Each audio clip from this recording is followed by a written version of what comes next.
Hello friends, welcome to tech creeps. So তোমাদের জন্য একটা ভালো খবর রয়েছে। ওয়েস্ট বেঙ্গল পঞ্চায়েত রিক্রুটমেন্টের অনলাইন রেজিস্ট্রেশন কিন্তু শুরু হয়ে গেছে। তো তোমরা যারা নতুন তাদেরকে রেজিস্ট্রেশন করতে হবে, আর যারা আগে থেকে রেজিস্টার করে রেখেছিলে তাদেরও কিন্তু পুনরায় রেজিস্ট্রেশন করতে হবে।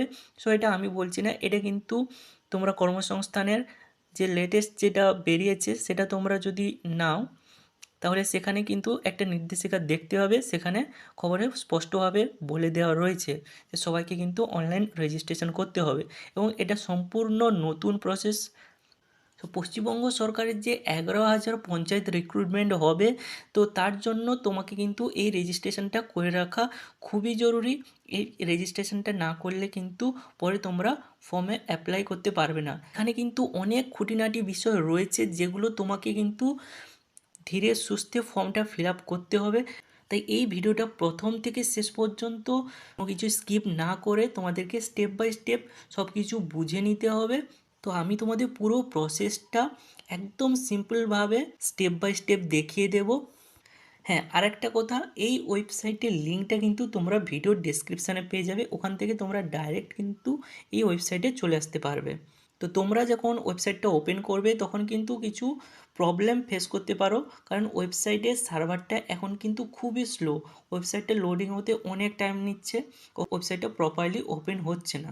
মানে রাতের দিকে তোমরা এই ওয়েবসাইটটা ওপেন করতে পারো এবং তোমাদের নিজেদের মোবাইল থেকে ফর্মটা ফিল আপ করতে পারো। তো চলো ভিডিওটা শুরু করা যাক। আর ভিডিওটা শুরু করার আগে একটা রিকোয়েস্ট করব, যারা এখনও পর্যন্ত আমাদের এই ছোট্ট চ্যানেলটিকে সাবস্ক্রাইব করেনি প্লিজ সাবস্ক্রাইব, আর পাশে থাকা বেল আইকনটা নোটিফিকেশানটা অন করে রাখবে। তাহলে কী হবে, আমি যখনই নতুন কোনো একটা ভিডিও আপলোড করব তার নোটিফিকেশান তুমি সাথে সাথেই পেয়ে যাবে। তাহলে এরকম গুরুত্বপূর্ণ যে আপডেটগুলো তাহলে কিন্তু তোমরা কখনোই মিস করবে না। ওয়েবসাইটে আসার পর প্রথমে তোমরা একটা নির্দেশিকা দেখতে পাবে। তো এখানে নির্দেশিকাটা কী রয়েছে, বর্তমানে এই পোর্টালে শুধুমাত্র রেজিস্ট্রেশন ও প্রোফাইল সম্পন্ন করার প্রক্রিয়া চলছে। তো আগামী দিনে ডিস্ট্রিক্ট লেভেল সিলেকশন কমিটি অর্থাৎ ডিএলএসসি তাদের নিজ নিজ শূন্যপদ বিজ্ঞাপনের মাধ্যমে ঘোষণা করলে আবেদন করার প্রক্রিয়া শুরু হবে। তো এখন শুধুমাত্র রেজিস্ট্রেশন আর প্রোফাইলে কাজ চলছে। এবার তুমি যখন শূন্য পদের জন্য অ্যাপ্লাই করবে তার কিন্তু বিজ্ঞপ্তি এখানেই পেয়ে যাবে, আর সেটা তখন তোমরা ডাইরেক্টলি অ্যাপ্লাই করতে পারবে। আর নিয়মিত আপডেটের জন্য পোর্টালটিতে নজর রাখতে অনুরোধ করা হচ্ছে। এরপর দেখো, ওয়েবসাইটটাতে আসার পর এখানে ক্যান্ডিডেট লগ ইন আর রেজিস্টার নাও বলে অপশান দুটো থাকবে। এরপর যদি তুমি নিচের দিকে আসো তাহলে দেখবে এখানে বাই পোস্ট। তো এখানে তুমি পোস্ট সার্চ করতে পারবে। পঞ্চায়েত সমিতির ক্লার্ক, অ্যাকাউন্ট্যান্ট, ক্যাশিয়ার অথবা টাইপিস্ট অথবা অফিসার, এইসব পদের জন্য কোনো রিক্রুটমেন্ট বেরিয়েছে কি না, তাহলে তুমি ডাইরেক্ট অ্যাপ্লাই করতে পারবে। তো আমরা ফার্স্টে রেজিস্টার করব। রেজিস্টার করার জন্য আমরা রেজিস্টার নাওতে এখানেও ক্লিক করতে পারি, অথবা ওপরের ক্যান্ডিডেট লগ ইনের ডান সাইডে যে রেজিস্টার নাওটা লেখা আছে সেখান থেকেও আমরা ক্লিক করে রেজিস্টার নাওতে যেতে পারি। এখানে আসার পর কিছু ইম্পর্টেন্ট ইনস্ট্রাকশান দেখাচ্ছে। Your mail ID, mobile number, first name, middle name, last name, date of birth and gender can not be changed after registration. So kindly fill the registration form with proper and correct information. তো এখানে গুরুত্বপূর্ণ যে ইনস্ট্রাকশানটা দিয়েছে সেটা কি, সেটা হচ্ছে তোমার যে মেল আইডি দেবে, মোবাইল নাম্বার, প্রথম নাম এবং শেষ নাম, ডেট অফ বার্থ আর জেন্ডার, এগুলো কিন্তু রেজিস্ট্রেশনের পর চেঞ্জ করা যাবে না। তো এগুলো কিন্তু খুব সাবধানে তোমাকে দিতে হবে, একদম কারেক্ট ইনফরমেশান দিতে হবে।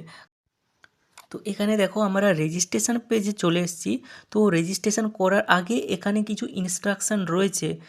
তো সেই ইনস্ট্রাকশানগুলো ভালোভাবে তোমাকে কিন্তু দেখে নিতে হবে, কারণ যদি এখানে একটু কিছু তুমি ভুলভাল করো পরে কিন্তু সেটা বড় প্রবলেম হতে পারে।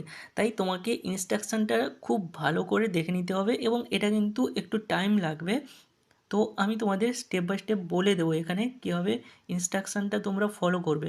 তো একটা একটা করে আমি তোমাদের বুঝিয়ে বলে দিচ্ছি। দেখো এখানে ফার্স্টে রয়েছে ইনস্ট্রাকশানস টু ক্যান্ডিডেট। তো ক্যান্ডিডেটের প্রতি ইনস্ট্রাকশান এখানে কিছু দিয়েছে। সো ফার্স্টে রয়েছে preparation.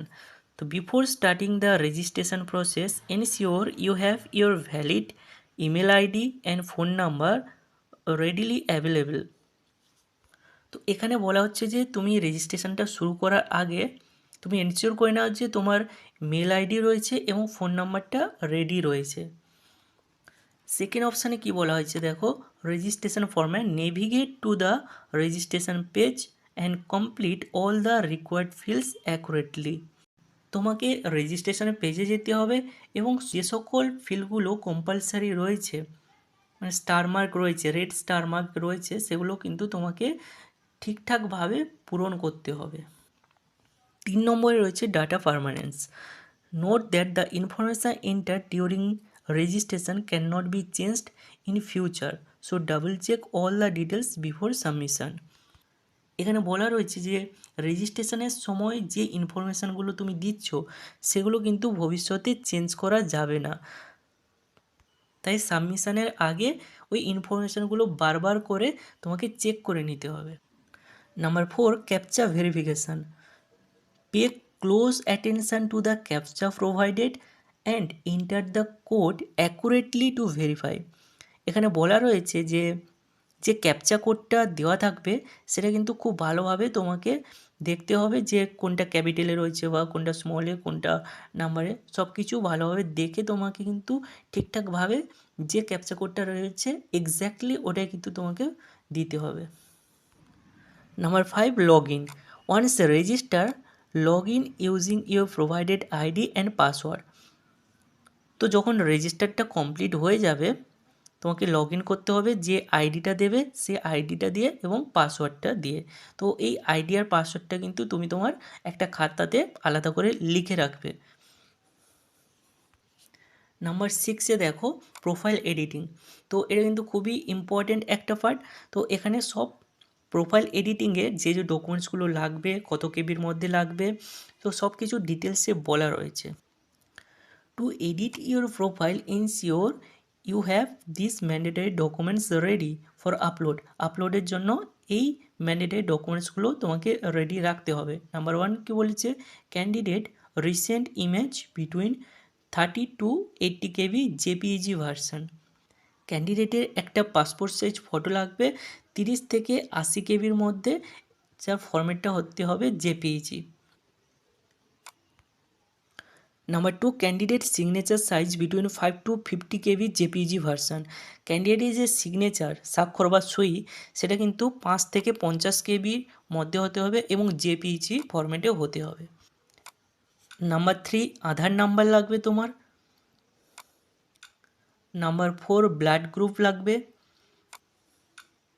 Number 5, scanned copy of caste certificate size between 200 KB to 2 MB JPEG PDF version. যদি তোমার কাস্ট সার্টিফিকেট থাকে তাহলে কি 200 কেবি থেকে 2 MBর মধ্যে জেপিইজি অথবা পিডিএফ ভার্সন লাগবে। তো এটা অপশনাল, যদি তোমার কাস্ট সার্টিফিকেট থাকে তাহলে কিন্তু এটা লাগবে। Number 6, scanned copy of class 8 mark sheet in case of madhyamik or higher exam not appeared, size between 200 KB to 2 MB JPG or PDF version. তো এখানে কি বলেছে দেখো, যেহেতু পঞ্চায়েত যে রিক্রুটমেন্ট হচ্ছে সেখানে মিনিমাম কোয়ালিফিকেশান 8 পাস, ঠিক আছে। তোমার যদি 8 পাসের কেউ যদি 8 পাস করে থাকে, সাপোজ সে মাধ্যমিক পাস করেনি, 8 পাস করেছে, তাহলে কি হবে, তাহলে তার জন্য কি দরকার, scanned copy of class 8 marksheet. তো ক্লাস 8-এর যে মার্কশিটটা রয়েছে তার একটা স্ক্যান কপি তোমাকে সাইবার ক্যাফে থেকে বার করে নিতে হবে, যার সাইজটা হতে হবে 200 কেবি থেকে 2 MBর মধ্যে এবং জেপিইজি ভার্সানে অথবা পিডিএফ ভার্সানে, যদি তোমার মাধ্যমিক বা হায়ার এডুকেশন না থাকে। আর যদি তোমার মাধ্যমিক করে থাকো তাহলে কিন্তু 8 পাসের মার্কশিট লাগছে না। হচ্ছে নাম্বার 7। নাম্বার 7 কী হচ্ছে, scanned copy of Madhyamik admit card, as mentioned, class 8 pass certificate, which one is applicable, size between 200 KB to 2 MB JPG or PDF version. আচ্ছা, এখানে বলেছে যে scan copy of Madhyamik admit card, মাধ্যমিকের অ্যাডমিট কার্ডের একটা scan copy লাগবে, অথবা তুমি যদি শুধুমাত্র 8 পাস হয়ে থাকো তাহলে কিন্তু 8 পাসের একটা সার্টিফিকেট লাগবে যেখানে তোমার এজটা মেনশান করা আছে, মানে তোমার বয়সটা মেনশান করা আছে ওখানে, ঠিক আছে। আর যার সাইজটা কত হতে হবে, 200 কেবি থেকে 2 MB জেপিজি অথবা পিডিএফ ভার্সানে। নাম্বার 8 কি বলেছে, scan copy of Madhyamik marksheet if available. যদি মাধ্যমিকে মার্কশিট থাকে তার একটা স্ক্যান কপি লাগবে, size between 200 KB to 2 MB JPG অথবা পিডিএফ ভার্সন। যার সাইজটা 200 KB থেকে 2 MBর মধ্যে হতে হবে, জেপিজি অথবা পিডিএফ। নাম্বার 9 কি বলেছে, scan copy of HS marksheet if available, size between 200 KB to 2 MB JPG or PDF version. তো নাম্বার 9-এ বলেছে যে তোমার এইচএসের যে মার্কশিটটা রয়েছে তার একটা স্ক্যান কপি লাগবে যদি থাকে, আর এটা সাইজ হতে হবে 200 KB থেকে 2 MBর মধ্যে, জেপিজি অথবা পিডিএফ ভার্সন। এরপর নাম্বার 10 বলেছে, scanned copy of diploma marksheet if available, size between 200 KB to 2 MB JPG or PDF version. তো সেমভাবে যদি তোমার ডিপ্লোমার কোনো মার্কশিট থাকে তাহলে কিন্তু ওটা দিতে হবে 200 KB থেকে 2 MBর মধ্যে, পিডিএফ বা জেপিজি ভার্সনে। নাম্বার 11 কি বলেছে, scanned copy of graduation marksheet if available, size between 200 KB to 2 MB JPG অথবা পিডিএফ ভার্সন। তো সিমিলারলি তোমার গ্র্যাজুয়েশনের মার্কশিট লাগবে, ওটা কিন্তু 200 KB থেকে 2 MBর মধ্যে, পিডিএফ অথবা জেপিজি হতে হবে। তো নাম্বার 12 কি বলেছে, scanned copy of post graduation marksheet, size between 200 KB to 2 MB JPG ও পিডিএফ ভার্সন। তো সিমিলারলি তোমার পোস্ট গ্র্যাজুয়েশনের যদি মার্কশিট থাকে, ইফ অ্যাভেলেবল যদি থাকে তাহলে কিন্তু দিতে হবে, এবং সাইজটা কিন্তু সেমই থাকবে, পিডিএফ অথবা জেপিজি ভার্সনে। আচ্ছা, নাম্বার 13 কী রয়েছে, scanned copy of DOE CEE or any other PG diploma mark sheet if available, size between 200 KB to 2 MB JPG or PDF version। তো তোমাকে একটা স্ক্যান কপি লাগবে, পিজি যদি ডিপ্লোমা করে থাকো তার মার্কশিটের একটা স্ক্যান কপি লাগবে, এবং সাইজটা কিন্তু আগের মতো সেমই হতে হবে, এবং পিডিএফ অথবা জেপিজি ভার্সনে। নাম্বার 14 কি বলেছে, scanned copy of ex serviceman meritorious sports person PWD certificate if applicable, size between 200 KB to 2 MB JPG or PDF version. মানে তুমি যদি এক্স সার্ভিসম্যান হও, অথবা তুমি যদি স্পোর্টস পারসন হও, অথবা তোমার পিডব্লিউডি সার্টিফিকেট থাকে, তাহলে কিন্তু সেটা স্ক্যান কপিটা দিতে হবে, এবং সাইজ কিন্তু আগের মতো সেমই থাকবে, এবং পিডিএফ বা জেপিজি ভার্সনে। ওকে, নাম্বার 15 কি বলেছে, scan copy of PAN or voter ID or passport or driving licence or school ID card, which one is available, size between 200 KB to 2 MB JPG or PDF version. মানে তোমাকে scan copy দিতে হবে একটা pan কার্ডে, অথবা voter কার্ডে, অথবা passport, অথবা ড্রাইভিং লাইসেন্সে, অথবা তোমার যদি স্কুলের আইডি কার্ড থাকে সেটার, হুইচ ওয়ান ইজ অ্যাপ্লিকেবল, যেটা প্রযোজ্য হবে সেটাই, ঠিক আছে। তো এদের মধ্যে যে কোনো একটা তোমার লাগবে, এবং সাইজটা হতে হবে 200 KB থেকে 2 MBর মধ্যে, পিডিএফ বা জেপিজি ভার্সনে। নেক্সট বলেছে, if you passed a higher secondary exam ensure that you fill the Madhyamik exam details. যদি তুমি উচ্চ মাধ্যমিক পাস করে থাকো তাহলে কিন্তু তোমাকে মাধ্যমিকের সব ডিটেলসটা দিতে হবে। কিন্তু সেকেন্ড লাইনে কি বলেছে দেখো, in that case class 8 pass details are not mandatory. তো সেক্ষেত্রে তোমাকে ক্লাস 8 পাসের ডিটেলস দিতে হবে না। যদি তোমার মাধ্যমিকের ডিটেলস থাকে, উচ্চ মাধ্যমিকের ডিটেলস থাকে, অথবা শুধুই মাধ্যমিকের ডিটেলস থাকে, তাহলে কিন্তু তোমাকে আর ক্লাস 8 পাসের ডিটেলস কোনো কিছুই দিতে হবে না, ঠিক আছে। তো এই সব কিছু ডকুমেন্টস কিন্তু লাগবে। তো তোমাদের যদি কোনো কিছু অসুবিধা হয় তাহলে কিন্তু এই সব কিছু ডকুমেন্টস নিয়ে তোমরা সাইবার ক্যাফেতে যেতে পারো, এবং ওখান থেকে ওরা কিন্তু তোমাদের ডকুমেন্টসের সাইজগুলো বা যে ভার্সানগুলো রয়েছে, সাপোজ পিডিএফ বা জেপিইজি, ওরা কিন্তু কনভার্ট করে ফিল আপ করে দিতে পারবে। এবার রয়েছে number 7, accuracy. Fill in all fields with correct and up to date information, kindly double check your uploaded documents. মানে কী বলেছে, ফিল ইন অল ফিল্ডস, তোমাকে যে সকল ফিল্ডগুলো রয়েছে সবগুলো ফিল আপ করতে হবে, with correct and up to date information, একদম সঠিক ইনফরমেশান দিয়ে, এবং আপ টু ডেট মানে যেটা তোমার লেটেস্ট ইনফরমেশান রয়েছে সেটা কিন্তু তোমাকে প্রোভাইড করতে হবে। Kindly double check your uploaded documents. তো যে ডকুমেন্টগুলো তুমি একবার আপলোড করে দিচ্ছ সেটা কিন্তু আরেকবার চেক করে নাও যে ঠিক ডকুমেন্টটা আপলোড করেছি তো, ভোটার কার্ডের জায়গা আধার কার্ড বা মাধ্যমিকের সার্টিফিকেটের জায়গায় উচ্চ মাধ্যমিকের সার্টিফিকেট যদি আপলোড করে দাও। তো এইসব ভুলগুলো কিন্তু হয়ে থাকে। যখন তোমরা সাইবার ক্যাফে যাবে তখন কিন্তু অনেক সময় অনেক ভিড়ের মধ্যে এইসব ভুলগুলো হয়ে থাকে। তো তোমাদেরকে ডাবল চেক করে নিতে হবে যে আমার ডকুমেন্টসটা ঠিক আছে, মাধ্যমিকের জায়গায় মাধ্যমিকের সার্টিফিকেট রয়েছে, এইচএসের জায়গায় এইচএসের সার্টিফিকেট রয়েছে কিনা। তো এই সব ডিটেলসগুলো তোমাকে কিন্তু একবার ভেরিফাই করে তারপর কিন্তু সাবমিট করতে হবে, কারণ ভবিষ্যতে এগুলো কিন্তু চেঞ্জ আর করা যাবে না। ওকে, এবার নাম্বার 8-এ ডুস, মানে তোমাকে কী কী করতে হবে সেটা এখানে বলে দিয়েছে। Double check all the information enter during registration for accuracy. তো যেটা আমি এখনই বললাম যে তোমাকে ডাবল চেক করে নিতে হবে সকল ইনফরমেশানগুলো যেটা তুমি রেজিস্ট্রেশনের সময় ফিল আপ করছো। Keep your log in credential secure and do not share them with anyone. মানে তোমার যে লগ ইন আইডি আর পাসওয়ার্ডটা রয়েছে সেটা কিন্তু তোমাকে আলাদা করে রেখে দিতে হবে, আর এটা কিন্তু কারোর সাথে শেয়ার করবে না। Upload clear and লেজিবল scanned copies of your documents. তো তুমি যে ডকুমেন্টগুলো আপলোড করবে জাস্ট এমনি একটা ফটো তুলে নিলে কোনটা ব্লার এলো, কোনটা সাইড কাটা এলো, কোনটা ভালোভাবে দেখা যাচ্ছে না, তো এভাবে কিন্তু দেবে না। সেটার জন্য তুমি সাইবার ক্যাফে যাবে, ওরা কিন্তু ডকুমেন্টসগুলো স্ক্যান করে দেয়, ঠিক আছে? ওই স্ক্যান করা ডকুমেন্টগুলোই কিন্তু তোমরা আপলোড করবে। তো এক একটা ডকুমেন্টস তোমরা প্রিন্টারে স্ক্যান করে নেবে, স্ক্যান করে ওই স্ক্যান করা ডকুমেন্টসটা তুমি যদি আপলোড করো তাহলে কিন্তু একদম ক্লিয়ার আসবে। Follow any additional instruction provided during the registration and profile editing process. Profile editing অথবা রেজিস্ট্রেশনের সময় যে ইনস্ট্রাকশানগুলো দেওয়া রয়েছে, যে অতিরিক্ত ইনস্ট্রাকশান দেওয়া রয়েছে সেটা কিন্তু তোমাকে ফলো করতে হবে অ্যাজ ইট ইজ, যেমনটা হবে দেওয়া থাকবে, যেমনটা বলে দেওয়া থাকবে। If you face any issues kindly contact support for any assistance or clarification under the contact us tab. তো তুমি যদি কোনো কিছু প্রবলেম ফেস করো তাহলে কিন্তু ওয়েবসাইটে কন্ট্যাক্ট আস পেজে গিয়ে তোমরা কিন্তু ওখানে জানাতে পারো। 9-এ কী রয়েছে? ডোন্ট, মানে তোমাকে কী কী করা যাবে না। Okay, don't rush through the registration process. তো রেজিস্ট্রেশনের প্রসেসের জন্য বেশি একদম খুব তাড়াতাড়িভাবে আমি রেজিস্টার করে দিলাম, তো এরকমভাবে দৌড়াদৌড়ি করার কোনো প্রয়োজন নেই। Take your time to fill out the form accurately. তো এটা কিন্তু সময় নিয়ে বসে বসে তুমি কিন্তু এই ফর্মটা ফিল আপ করো, ঠিক আছে?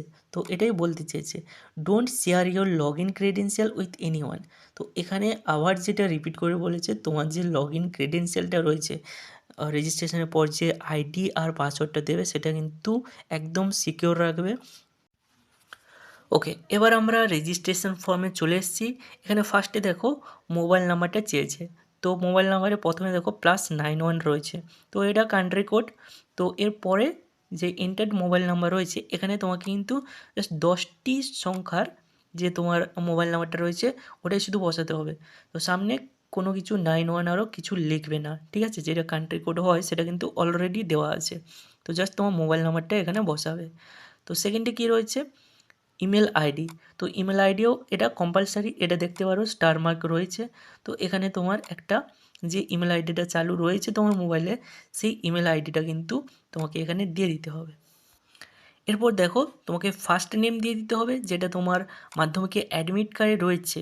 তো সেই মাধ্যমিকে অ্যাডমিট কার্ডটা দেখে তোমাকে কিন্তু ফার্স্ট নেমটা এখানে দিয়ে দিতে হবে। আর তোমার যদি মাধ্যমিকে অ্যাডমিট কার্ড না থাকে, তুমি ধরো মাধ্যমিক পাস করোনি, 8 পাস করেছো, তাহলে কী করবে? তোমার 8 পাসের যে সার্টিফিকেট রয়েছে সেখানে তোমার যে ফার্স্ট নেমটা রয়েছে সেটা কিন্তু এখানে দিয়ে দেবে। এটা কিন্তু কম্পালসারি, ঠিক আছে? তো মিডল নেম যদি না থাকে, মিডল নেমে কোনো কিছু দেবে না। এখানে কোনো কিছু NA বা NO বা নট অ্যাপ্লিকেবল এরকম কোনো কিছুই লিখবে না। যদি না থাকে তো এটাকে ব্ল্যাঙ্ক রেখে দেবে, মানে খালি রেখে দেবে, কোনো কিছু লেখার দরকার নেই। এরপর রয়েছে লাস্ট নেম। তোমার যে পদবিটা রয়েছে বা লাস্ট নেম রয়েছে যেরকম রয়েছে অ্যাজ ইট ইজ এখানে কিন্তু লিখে দেবে। এরপর রয়েছে date of birth. Date of বার্থটা এখান থেকে সিলেক্ট করে নেবে, ডে মান্থ ইয়ার যেরকমভাবে রয়েছে।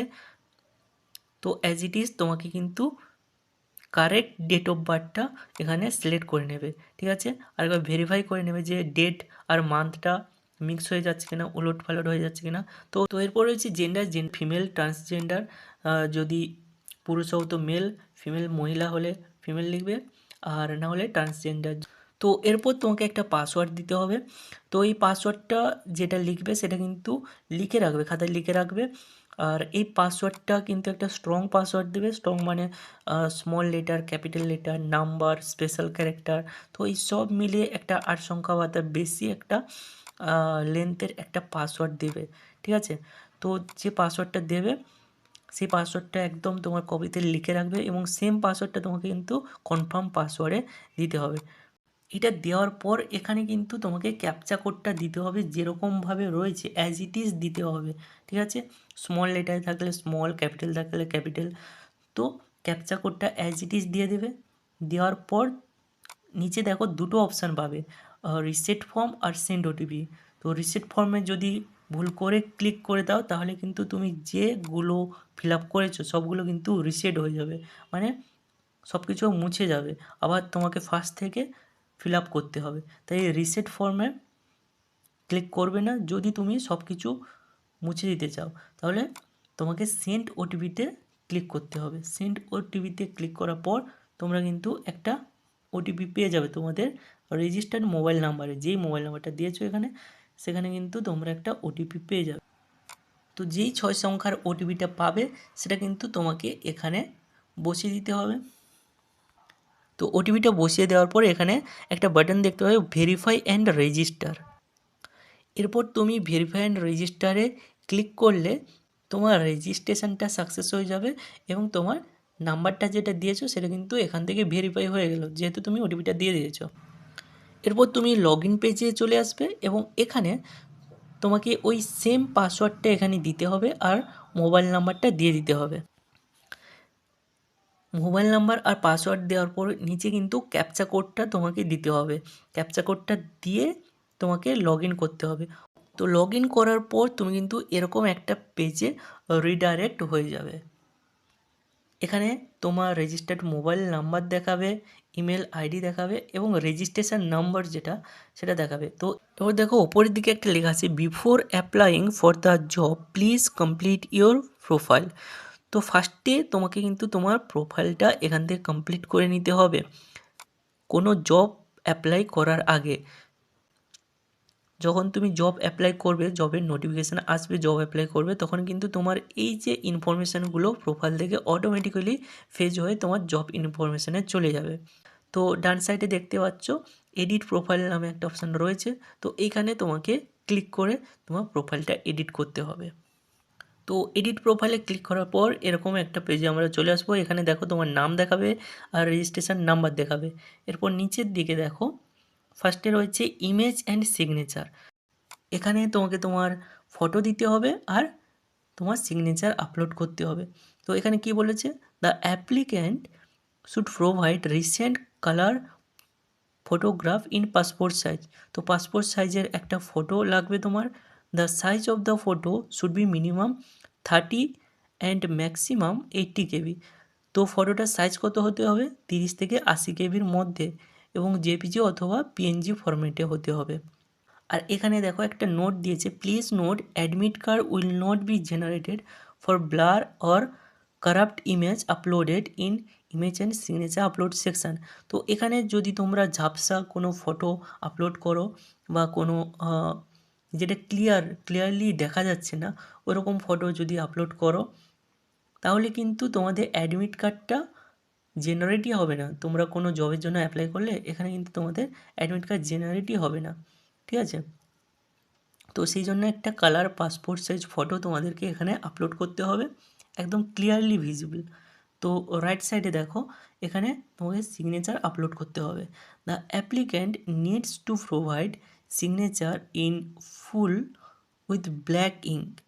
তোমার সিগনেচারটা দিতে হবে এবং সেটা কালো কালিতে লিখতে হবে। আর সিগনেচারের সাইজটা কত হতে হবে, 5 কেবি থেকে 50 কেবির মধ্যে, জেপিজি অথবা পিএনজি ফরম্যাটে, ঠিক আছে? এরপর দেখো এখানে রয়েছে জেনারেল ইনফরমেশান ডিটেলস। তো জেনারেল ইনফরমেশানে কিছু ডিটেলস চলে এসছে, যেমন first name, last name, gender, blood group, computer literate or not, middle name, date of birth, marital status, nationality, Aadhaar number. তো এগুলো কিন্তু চলে এসছে। এরপরে দেখো কমিউনিকেশান ডিটেলস রয়েছে, মোবাইল নাম্বার আর ইমেল রয়েছে, যে তুমি অলরেডি রেজিস্ট্রেশন সময় ফিল আপ করেছিলে, তো এটা কিন্তু আর এডিট করা যাবে না। এরপর দেখো সোশ্যাল ইনফরমেশান ডিটেলস। তো সোশ্যাল ইনফরমেশান ডিটেলসে রিলিজিয়ান রয়েছে বা ধর্ম আর সোশ্যাল ক্যাটাগরি। তো রাইট সাইডে এডিট বাটনে ক্লিক করে ওই পেন্সিল আইকনে ক্লিক করে আমরা এটাকে এডিট করতে পারি। এরপর রয়েছে identity card details. Identity card ডিটেলসে আইডি কার্ড টাইপ আর আইডি কার্ড নাম্বারটা দিতে হবে। তো আইডি কার্ড টাইপ আর নাম্বারটার জন্য তোমাকে এডিট বাটনে ক্লিক করবে। এখানে আইডি কার্ড টাইপ তুমি ড্রাইভিং লাইসেন্স না প্যান না পাসপোর্ট না স্কুল আইডি না ভোটার আইডি, এগুলোর মধ্যে একটা তোমাকে সিলেক্ট করে নিতে হবে। এরপর দেখো সিমিলারলি ফ্যামিলি ইনফরমেশান ডিটেলস চলে এসেছে। এখানে ফাদার বা গার্ডিয়ান নেম, তোমার বাবার নাম বা গার্ডিয়ানের নাম কি সেটা লিখবে। এরপর স্পাউস নেম। স্পাউস নেম মানে তুমি যদি বিবাহিত হয়ে থাকো এবং পুরুষ হয়ে থাকো তাহলে তুমি তোমার স্ত্রীর নাম লিখবে। আর তুমি যদি মহিলা হয়ে থাকো এবং বিবাহিত হয়ে থাকো তাহলে স্পাউস নেমে তোমার স্বামীর নাম লিখবে, ঠিক আছে। তারপর রয়েছে মাদার নেম, তোমার মায়ের নামটা লিখবে। তো সিমিলারলি এরপর রয়েছে পার্মানেন্ট অ্যাড্রেস। তো পার্মানেন্ট অ্যাড্রেস ডিটেলসে তোমাকে অ্যাড্রেস দিতে হবে, তোমার স্টেট দিতে হবে, রাজ্য কি, সিটি বা ভিলেজ, তোমার শহর বা গ্রামের নাম দিতে হবে, নিয়ারেস্ট রেলওয়ে স্টেশন কি, ব্লক বা কর্পোরেশন বা মিউনিসিপ্যালিটির নাম দিতে হবে, কান্ট্রি দিতে হবে, ডিস্ট্রিক্ট বা জেলা দিতে হবে, পুলিশ স্টেশন দিতে হবে, পোস্টাল কোড বা পিনকোড দিতে হবে, পোস্ট অফিসের নামটা এখানে দিতে হবে। এরপর দেখো রয়েছে কমিউনিকেশান অ্যাড্রেস। তো কমিউনিকেশান অ্যাড্রেসে যখন আমি এডিট বাটনে ক্লিক করব, কমিউনিকেশান অ্যাড্রেস মানে তোমাদের যোগাযোগের যে অ্যাড্রেসটা তোমার যদি সেম হয়, পার্মানেন্ট অ্যাড্রেসে যেটা দিয়েছো সেটা যদি সেম হয়, তাহলে ওপরে দেখো একটা বক্স রয়েছে, চেক বক্স রয়েছে স্কোয়ার সাইজে, বক্স সাইজে, তো ওখানে তোমরা টিক করে দেবে। যদি তোমাদের যে পার্মানেন্ট অ্যাড্রেস এবং কমিউনিকেশান অ্যাড্রেস সেম হয়। Class 8 exam details, if class 10 details are enter this is not required. তো তোমাকে ক্লাস 8-এর ডিটেলস দিতে হবে। যদি তুমি মাধ্যমিকের ডিটেলস দিয়ে থাকো তাহলে কিন্তু এখানে ক্লাস 8-এর ডিটেলস দেওয়ার দরকার নেই। যারা মাধ্যমিক পাস করেনি তাদেরকে এই ক্লাস 8-এর ডিটেলসটা কিন্তু দিতে হবে। তো এখানে ক্লাস 8-এর ডিটেলসে কী কী লাগবে, তোমার ইনস্টিটিউশনের নাম, তুমি কোনখান থেকে পড়াশোনা করেছো, কোন স্কুল থেকে পড়াশোনা করেছো সেটার নাম দিতে হবে, পার্সেন্টেজ অবটেন্ড, কত পার্সেন্ট মার্কস পেয়েছিলে সেটা দিতে হবে, কোর্স বা স্ট্যান্ডার্ড, কোন কোর্সে পড়াশোনা করেছিলে, ইয়ার অফ পাসিং, কোন ইয়ারে তুমি পাস করেছো, কোন বছর পাস করেছো এবং গ্রেড কত গ্রেড পেয়েছো। তো এই সব কিছু কিন্তু দিতে হবে। আর এটা কিন্তু তোমরা তোমার যে 8 পাসের সার্টিফিকেট সেখান থেকেই পেয়ে যাবে। এরপর দেখো রয়েছে ক্লাস 10 এক্সাম ডিটেলস। তো তোমাকে মাধ্যমিকে এক্সামের ডিটেলস দিয়ে দিতে হবে। এখানে ফার্স্টে তোমাকে বোর্ড সিলেক্ট করে নিতে হবে, ঠিক আছে। তো তোমরা যদি ওয়েস্ট বেঙ্গল বোর্ডের হও তাহলে কী লিখবে, এখানে এখানে ড্রপ ডাউন রয়েছে, ওখান থেকে সিলেক্ট করে নেবে WBBSC, ঠিক আছে, West Bengal board of secondary education. এরপর দেখো এখানে কোর্স বা স্ট্যান্ডার্ডটা অটোমেটিক সিলেক্ট হয়ে যাচ্ছে, যেটা এডিট করা যাবে না, ক্লাস 10। এরপর স্ট্রিমটা দেখো ব্ল্যাঙ্ক রয়েছে, কিন্তু এটা কোনো কিছু সিলেক্ট করা যাবে না। তো এটাকে এডিট করা যাবে না কারণ স্ট্রিমটা প্রযোজ্য নয়, ঠিক আছে। তো এখানে তোমাকে কোনো কিছু করতে হবে না। এরপর ইয়ার অফ পাসিং দিয়ে দেবে, কত সালে পাস করেছো, পার্সেন্টেজ অবটেন কত মার্কস পেয়েছো আর গ্রেড কত পেয়েছো ওটা দিয়ে দেবে। গ্রেডটা এখানে না দিলেও চলবে, এটা কিন্তু কম্পালসারি নয়। সিমিলারভাবে যদি কোনো ডিপ্লোমা এক্সাম দিয়ে থাকো তাহলে এখানে ডিপ্লোমার ডিটেলসটা তোমরা দিয়ে দেবে।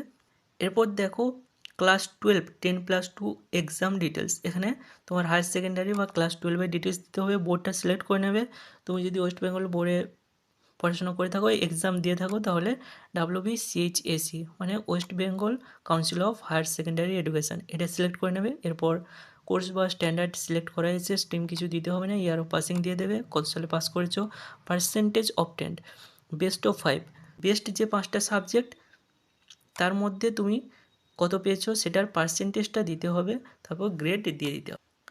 ওকে, এরপর রয়েছে ব্যাচেলার এক্সাম ডিটেলস দিতে হবে। গ্র্যাজুয়েশন যদি কমপ্লিট করে থাকো এখানে দিতে হবে, যেমন ইউনিভার্সিটির নামটা দিতে হবে, যদি বিদ্যাসাগর ইউনিভার্সিটি হয় বা ক্যালকাটা ইউনিভার্সিটি, তো যে ইউনিভার্সিটি হবে তোমরা এই ড্রপ ডাউনে পেয়ে যাবে, সেখান থেকে তোমরা সিলেক্ট করে নেবে। এরপর কোর্সটা দিয়ে দেবে, কোন কোর্সে, তারপর স্ট্রিম দিয়ে দেবে, ইয়ার অফ পাসিং দিয়ে দেবে, পার্সেন্টেজ অবটেন কত পার্সেন্ট পেয়েছো, সিজিপিএ এখানে দিয়ে দেবে। এরপর সিমিলারলি তোমরা যদি কোনো পোস্ট গ্র্যাজুয়েশন করে থাকো তাহলে সেটা ডিটেলসটা এখান থেকে দিয়ে দিতে হবে। ওয়েস্ট বেঙ্গল গ্রাম পঞ্চায়েতের যে 2026 সালে যে পশ্চিমবঙ্গ গ্রাম পঞ্চায়েতের নিয়োগ পরীক্ষাটা হবে সেটার কিন্তু কাঠামোটা অত্যন্ত সুপরিকল্পিত। মোট 100 নম্বরের পরীক্ষা হবে এখানে, লিখিত পরীক্ষা এবং ইন্টারভিউয়ের মাধ্যমে কিন্তু তোমার মেধা তালিকাটা প্রকাশ করা হবে। আর পরীক্ষার যে নাম্বার বিভাজন করা হবে সেটা কিন্তু ইংরেজিতে এমসিকিউ থাকবে 25 মার্কের, বাংলায় এমসিকিউ থাকবে 25 মার্কের, পাটিগণিতে থাকবে 25 মার্কের, আর থাকবে সাধারণ জ্ঞান সেখানে 10 মার্কের থাকবে। আর ইন্টারভিউয়ের জন্য কিন্তু 15 মার্কের নাম্বার থাকবে। তো আমরা তোমাদের জন্য ইংরেজি এমসিকিউর জন্য কিছু সাজেশান নোটস তৈরি করেছি, যেটা তোমরা এই এক্সামের জন্য প্রিপারেশানের জন্য ইউজ করতে পারো। এবং এটা কিন্তু খুবই হেল্পফুল, কারণ এখানে তোমরা যে ইয়ারের কোশ্চান, ফার্স্ট ইয়ারের যে কোশ্চান অ্যান্সার সেটাও কিন্তু এখানে তোমরা পেয়ে যাবে, প্লাস সাজেশানও পেয়ে যাবে এবং তার অ্যান্সারও পেয়ে যাবে। এটা তোমরা প্র্যাকটিস সেট হিসেবে ইউজ করতে পারো। তো এর লিঙ্ক কিন্তু আমি নিচে দিয়ে রেখেছি, যেখানে ক্লিক করে তোমরা কিন্তু ডাইরেক্ট বাই করতে পারবে এবং ডাইরেক্ট অ্যাক্সেস পেয়ে যাবে পারচেস করার পর। ঠিক আছে, পারচেসের লিঙ্ক কিন্তু আমি নিচে ডেসক্রিপশানে দিয়ে রেখেছি, ওখান থেকে তোমরা ডাইরেক্ট পারচেস করে নিতে পারবে এবং এর দাম মাত্র 49 টাকা।